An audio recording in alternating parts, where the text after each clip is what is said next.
Buenas noches, queridos hermanos, que la gracia de nuestro Padre Celestial y que la bendición de nuestro Señor Jesucristo sea con ustedes. Hoy es lunes 14 de septiembre de 2020. Continuamos con el estudio del libro de los Hechos de los Apóstoles y la Iglesia Primitiva. Vamos a orar para que el Señor nos guíe. Padre Santo, en el nombre de nuestro Señor Jesucristo, venimos a ti para glorificar tu santo nombre. En este tiempo de estudio, que sea tu Espíritu el guiador de cada frase que se diga, que te sea fiel en la exposición, que tu nombre se dé a conocer tal cual se nos presenta en la Biblia. Obra en cada corazón de los oyentes, en sus hogares, para que el Evangelio sea recibido con beneplácito. En el nombre de nuestro Señor Jesucristo. Amén. El texto bíblico para hoy es Hechos capítulo 9, versículo del 31 al 43. El título es Una iglesia ejemplar. Vamos a ver 3 puntos. Introducción, la iglesia. Segundo punto, la iglesia tiene paz después de las pruebas y persecución. Número 4, 3, el efecto del testimonio del creyente. Y 4, el creyente no es libre de pruebas. Como introducción tenemos que el estudio de la semana pasada vimos los versículos del 20 al 30, donde Saulo empezó a predicar a Cristo en Damasco con los discípulos, pero lo rechazaron porque desconfiaban de él. Pensaban que era falso en sus enseñanzas, que quizás estaba ganando confianza entre los discípulos de Cristo para apresarlos y llevarlos a Jerusalén. Los principales sacerdotes trataron de tomarlos presos, vigilando las puertas de la entrada y salida de la ciudad de Damasco. Pablo tuvo que huir a Jerusalén por medio de los discípulos que estaban en Damasco, que lo habían recibido. Cuando llegó a Jerusalén, que trató de compartir con los discípulos, también estos estaban con temor, porque lo veían como un infiltrado. Como era el perseguidor de la iglesia, tenían ese temor. Sin embargo, Bernabé lo introdujo con los discípulos y fue aceptado. Pero también los griegos querían matarle, así que se fue para Cesarea. Después que Saulo fue aceptado por los discípulos de Jesús, hay tiempo de bonanza, de tranquilidad. La iglesia prospera y eso es lo que vamos a ver hoy.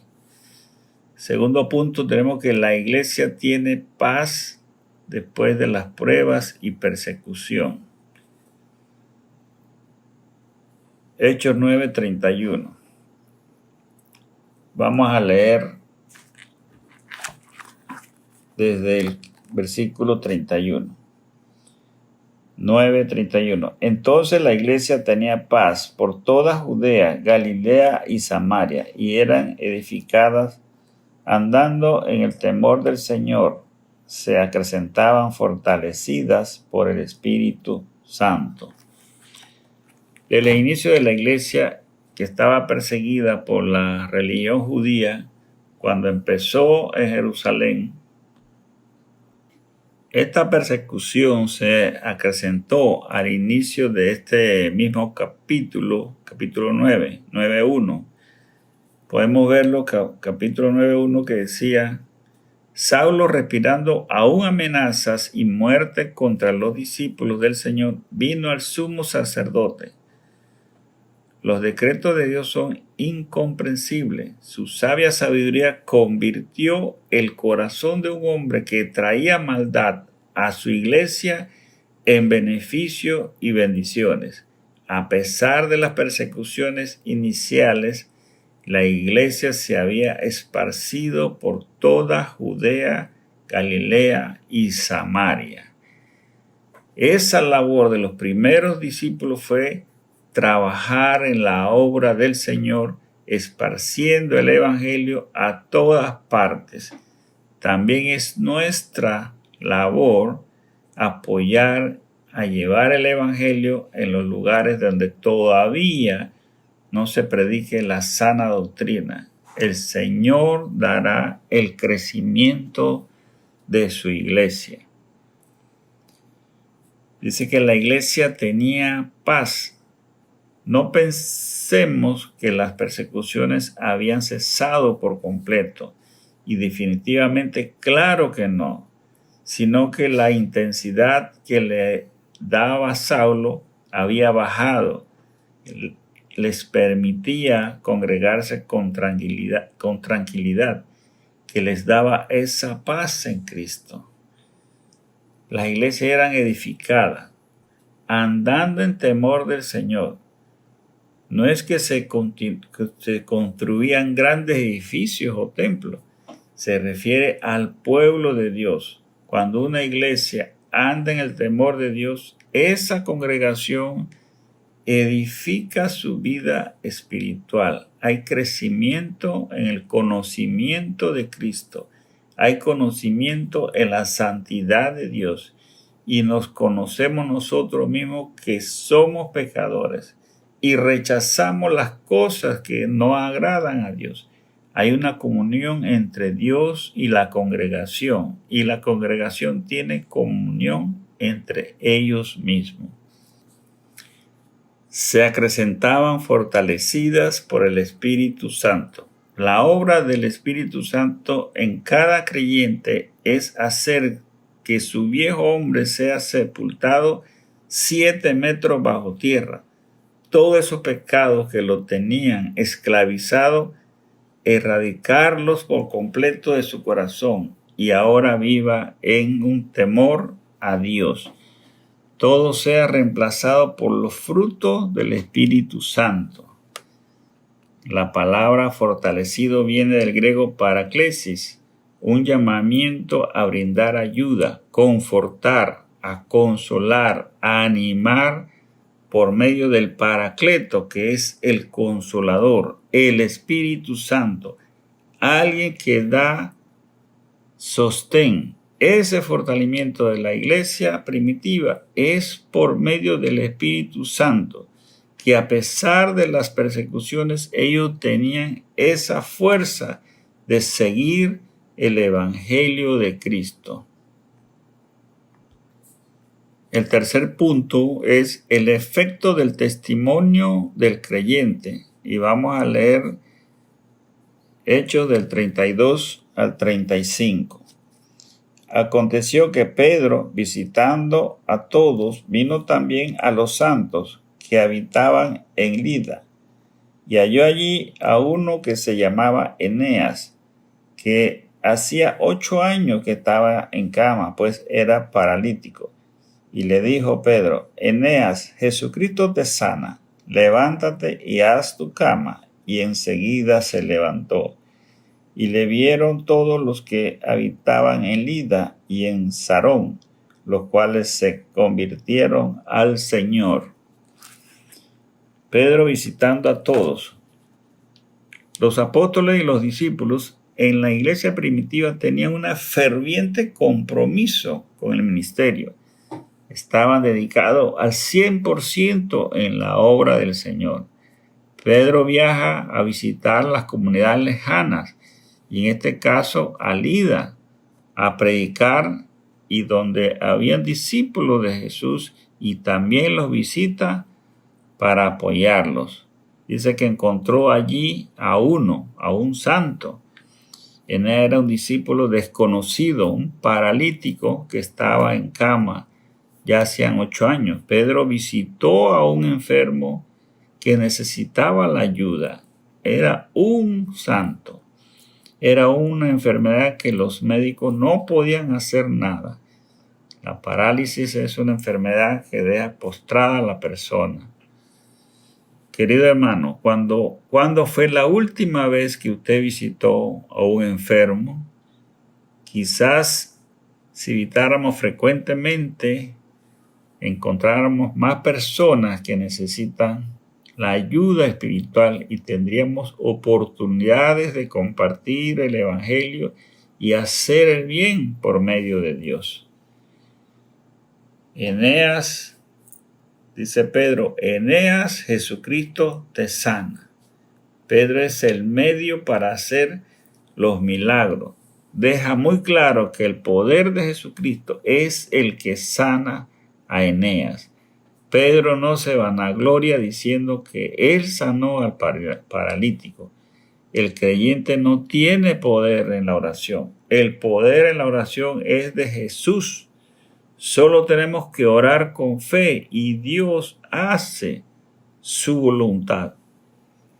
Pedro cita las palabras de Jesús cuando sanó a un paralítico en el Marcos 2,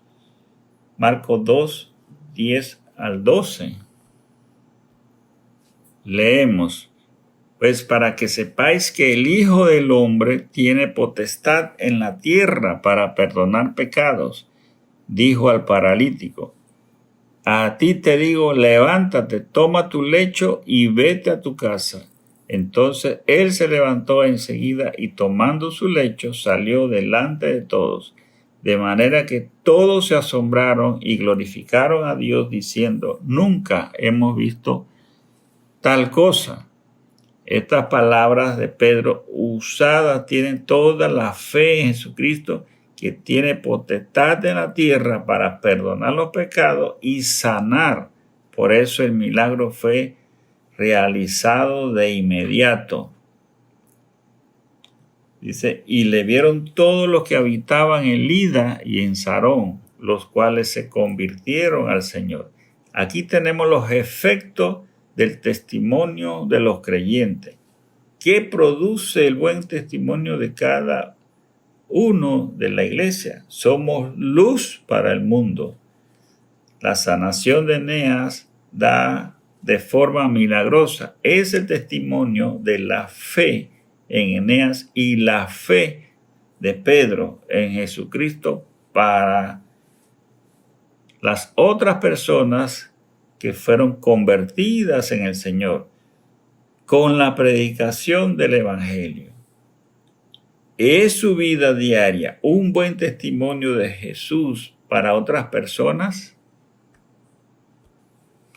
Veamos el cuarto punto. El creyente no está libre de pruebas. Vamos a leer del versículo 36 al 43. Dice la palabra, había entonces en Jope una discípula llamada Tabita, que traducido quiere decir Dorcas. Esta abundaba en buenas obras, en limosnas que hacía. Y aconteció que en aquellos días enfermó y murió. Después de lavada la pusieron en una sala.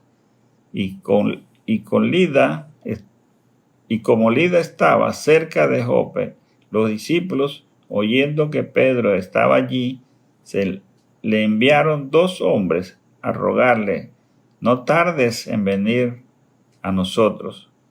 Levantándose entonces Pedro fue con ellos y cuando llegó le llevaron a la sala donde les rodearon todas las viudas llorando y mostrando las túnicas y los vestidos que Dorcas hacía cuando estaba con ellas. Entonces, sacando a todos, Pedro se puso de rodillas y oró. Y volviéndose al cuerpo dijo, Tabita, levántate. Y ella abrió los ojos y al ver a Pedro se incorporó.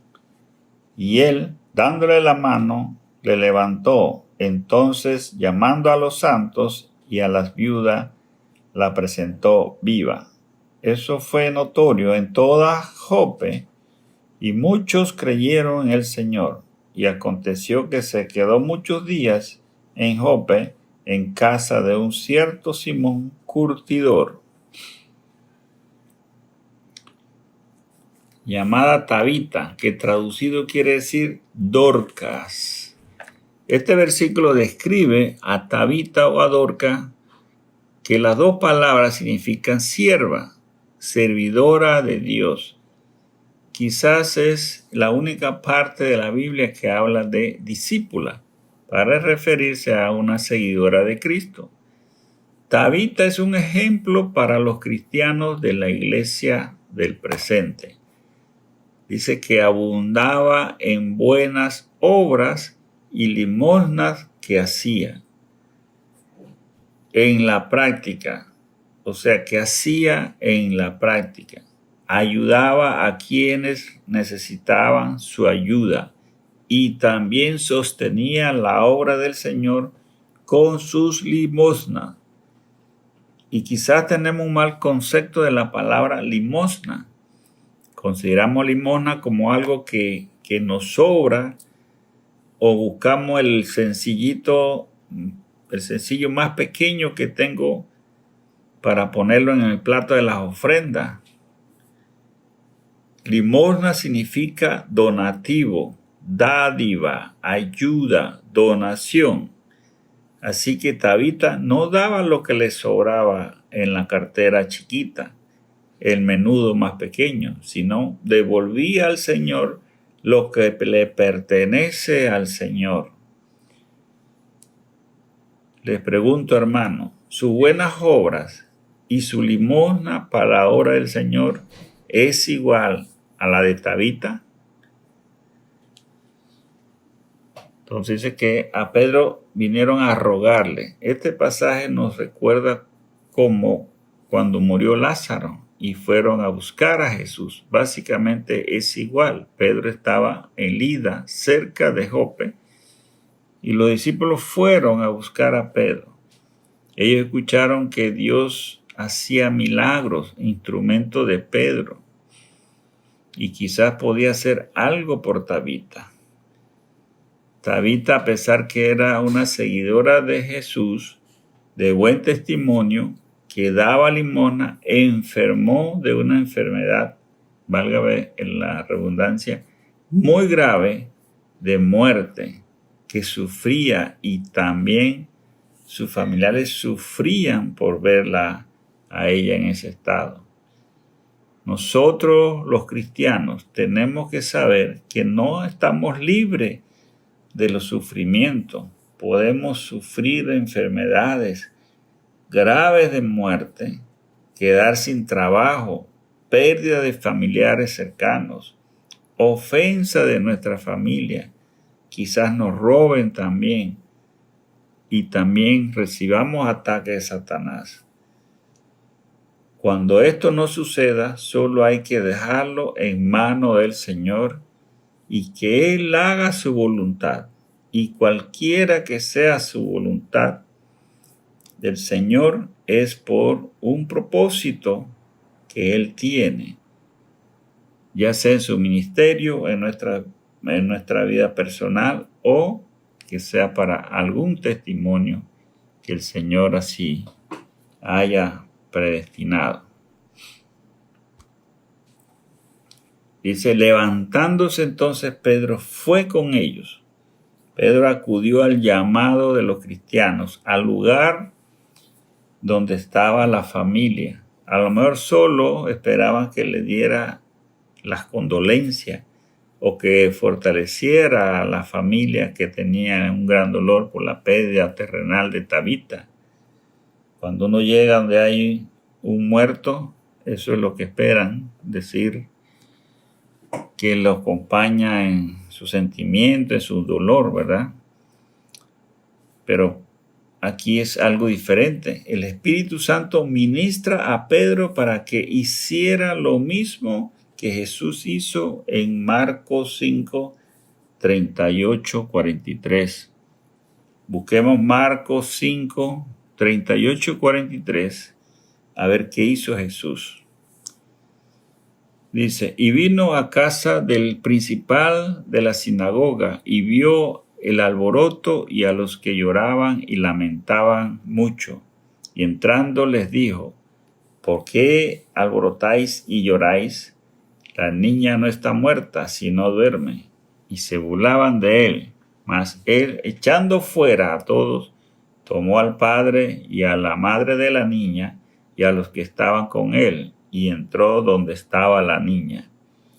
Y tomando la mano de la niña le dijo, Talita, cumi, que traducido es, niña, a ti te digo, levántate. Y luego la niña se levantó y andaba, pues tenía 12 años, y se espantaron grandemente.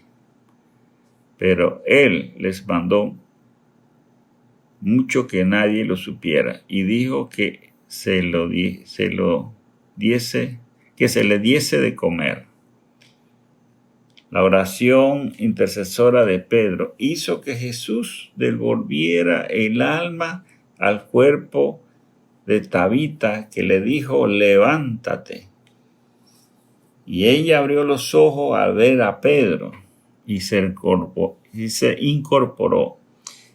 El milagro fue realizado por Jesús.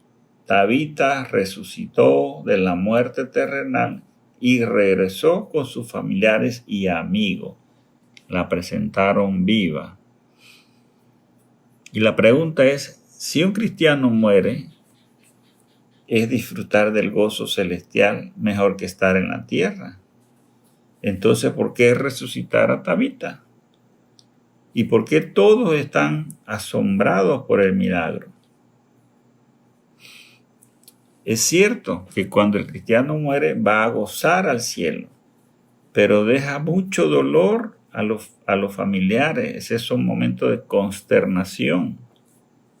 Pero Tabita fue resucitada no para su propio beneficio, sino que fue resucitada para el beneficio de su ministerio a los demás.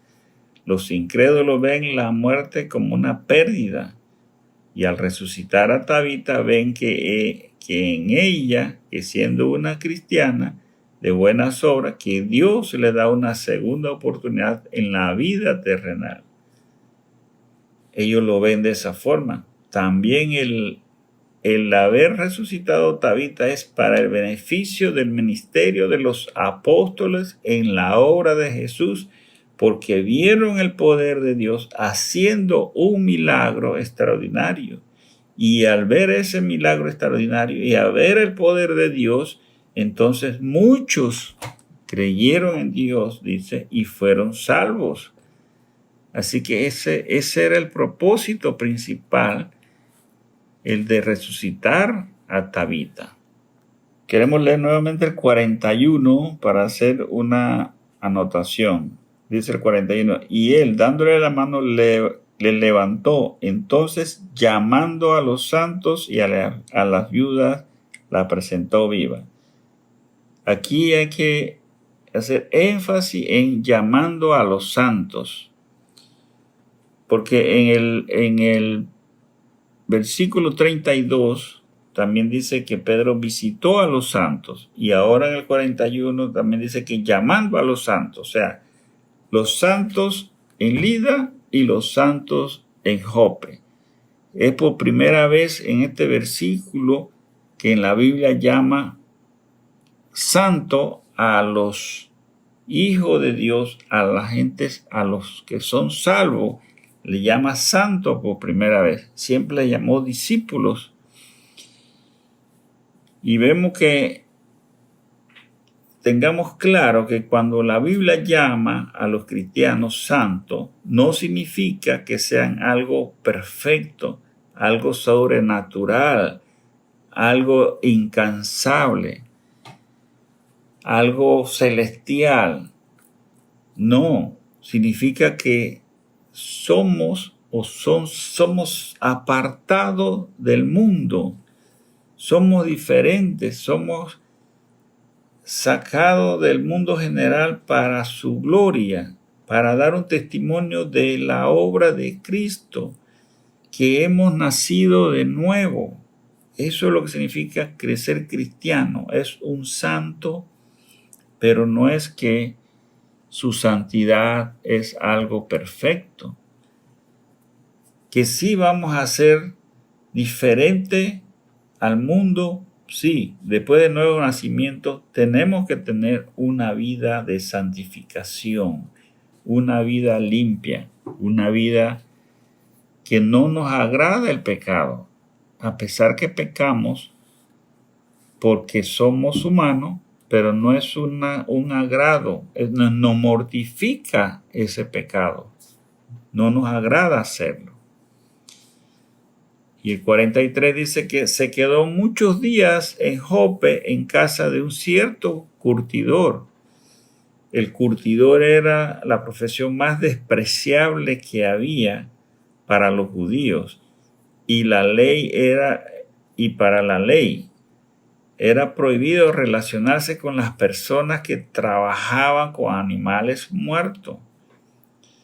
Y Pedro, como judío, siempre había sido cumplidor de las leyes judías, pero ahora Dios ya le había cambiado ese fundamento a Pedro para que dejara de preocuparse por esas tradiciones ceremoniales que Pedro tenía.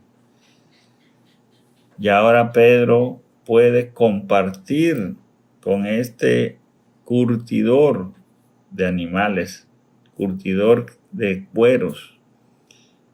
Debe haber un propósito por cual este versículo cierra de esta forma, de que Pedro pasó varios días con este cierto curtidor de Simón. Solo Dios sabe cuál será ese propósito, y lo vamos a ver quizás en los versículos futuros. Así que la aplicación de este estudio, tenemos que primero, cuando la iglesia está en pruebas y tribulación, hay que orar al Señor para que Él sostenga su obra. 2. Después de las pruebas y la tribulación, la iglesia tiene paz, es fortalecida por el Espíritu Santo, porque anda en el temor del Señor. Una iglesia que no teme a Dios no es una iglesia que está llena del Espíritu Santo. 3. Los creyentes debemos dar un buen testimonio como iglesia, haciendo las obras que hacía en la iglesia primitiva. 4. El buen testimonio de la iglesia trae como efecto a la salvación a otras personas ajenas a la iglesia o aquellos que el Señor ha predestinado. ¿Por qué? Porque van a ver que es una iglesia comprometida con el Señor por el Espíritu Santo. 5. Como creyente tenemos que mostrar buenas obras, incluyendo el dar la limosna para la obra del Señor. 6. Los creyentes no estamos exentos de las pruebas y los ataques de Satanás, pero sí tenemos que tener fe que Dios, en medio de esas pruebas, Él nos va a sostener, porque son sus propósitos para su ministerio. Y si fallecemos o si seguimos en tribulación, al final Él sabrá cuál es lo mejor para nosotros. 7. ¿Quieres ser salvo? Ven a Cristo y deja el viejo hombre y ten un nuevo nacimiento y seas testimonio para otras personas. Vamos a orar para cerrar el estudio. Oremos. Al único y sabio Dios damos las gracias por su palabra.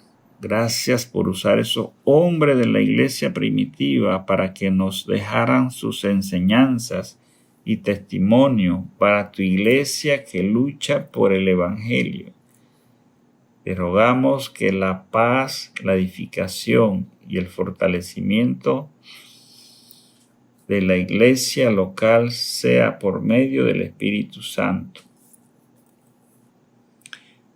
Que el Espíritu Santo sea nuestro consolador. Oramos por cada oyente que está en cada hogar para que le des la salvación. Y si todavía no es salvo, y aquel que ya es tu hijo, Provéele consolación en estos tiempos de dificultades y crisis. Gracias por todas las bendiciones que hemos recibido y que son muchas. Bendito sea tu nombre. Gloria al Padre y al Hijo y al Espíritu Santo. En nombre de nuestro Señor Jesucristo. Amén.